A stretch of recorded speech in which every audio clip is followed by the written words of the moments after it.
please. You're actually the second person to do that. We all do that. There's pressure when you have a mic in front of you to sing, right? Yes, exactly.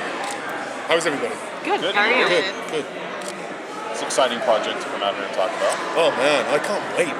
I mean, like, on a lot of shows you do, you kind of like, oh, we're going to be doing this, we're going to be doing this, going to be doing that. But this really does have a buzz, and we're all excited to see where our characters' trajectories are going to take us.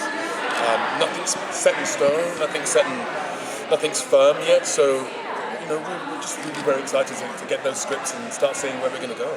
So yeah, we were just talking about that with Tyler about how you guys really don't know what's coming, and I would imagine that to some extent that's probably exciting and maybe a little nerve-wracking. But so they haven't really given you any kind of ideas of where the first several episodes are going to go? I've heard some stories. Yeah. And it's really exciting. Good. Because again, I play a character called Henshaw, and in the comic books, he ends up being very famously Cyborg Superman. Yeah.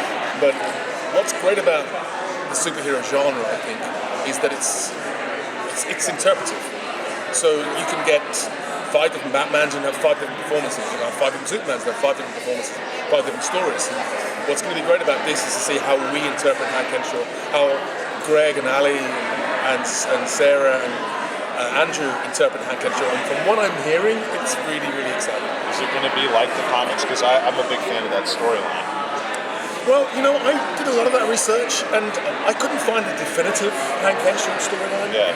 Some say he worked here, some say he was an astronaut. Yeah, it was almost like a takeoff on the Fantastic Four. It was like a super family. That's right. But they all had powers, but it became very tragic, where they all sort of lost their lives because of those powers. That's right. The one thing I did like is that Hank does become indestructible. Yes. And having been blown up in my last 2 projects, I'm really liking that. Good deal. So we're at Comic-Con. I want to know, what are you a fan of? What am I a fan of? Well, I was always an Incredible Hulk fan, and I have to say Mark Ruffalo does that really, really well. Should I say that? I'm not sure that's Marvel. But as a kid, I was always reading the Fantastic Four and the Incredible Hulk, and as a young kid, I have to say it's so exciting to see these comic books now looking great. There's no strings and there's no kind of dodgy green screen. It just looks really, really great. And I think we've reached the point now where technologically we can do some incredible stuff.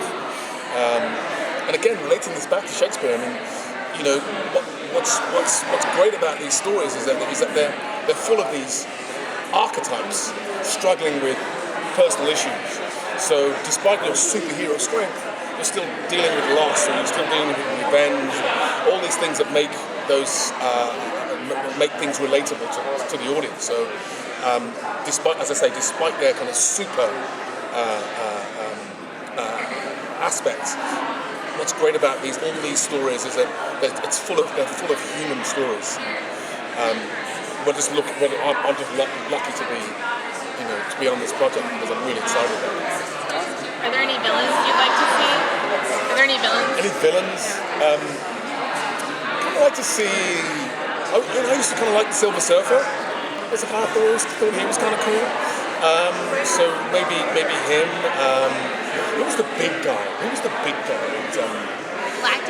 Galacticus. I thought he was great. So That's all Marvel. Yeah. That's all Marvel. Yeah. It's all Marvel. I should maybe stick to my DC. Darkseid from DC is like a big, hulking guy, and he'd be cool to bring in. Because they've never really done anything with him. I think that there's a lot of characters I think they're going to start to unpack now. Yeah. And as you said, I think a lot of the main superheroes have perhaps mainly been Marvel, apart from obviously the big tentpoles, Batman, Superman. So it's going to be nice to start feeding these characters through, and I think people are going to be very excited when they start appearing, and they may start appearing. You almost can't do a super story without having the Bizarro world at some point, so it'd be cool to see that too. Cool.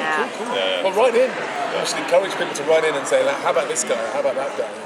I'm just glad to see Hank Henshaw being brought to life, because I always loved that character in the comics. Oh, great, Yeah. great. Well, I'm excited to be bringing him to life. Cool. Thank I think you. they're trying to play